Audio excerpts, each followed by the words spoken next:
from what I understand, this book that Jim wrote, it was all this idea about evangelizing, taking over a town for Christ.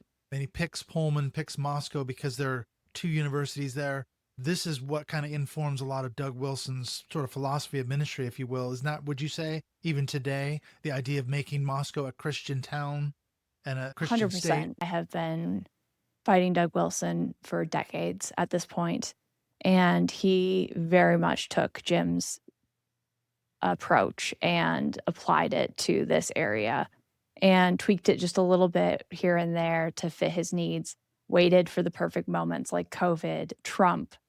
He's very, very clever. And so he's taken the outer lying towns and destroyed them, all the while eating apart Moscow.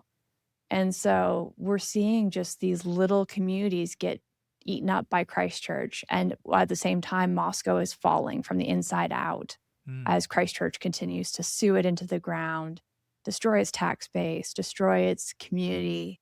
And I don't know if you ever had the chance to pass through, but it is a very small, adorable little town. Or maybe it was at some point because it Was. was rated one of the best places to raise a family in the United States. There is a connection with the American Redoubt. So I think a lot of people end up in that region because it's like, well, if everything goes haywire, I've got my little, compound, my guns, my whatever. Doug Wilson, I think he's somehow adjacent to the American Redoubt movement.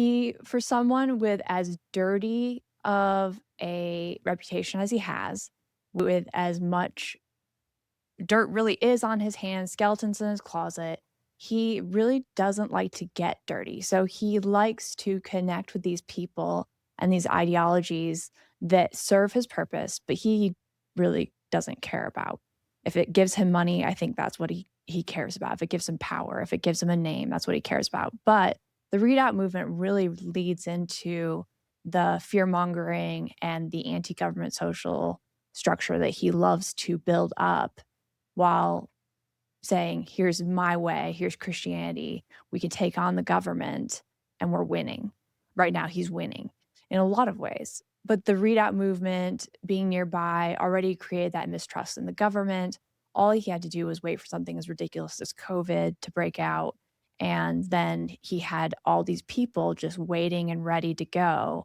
He has built his own little army. He has really invested into this gun culture, the 2A movement. He's built up this fear and really eaten into the racism that was already part of this area, unfortunately.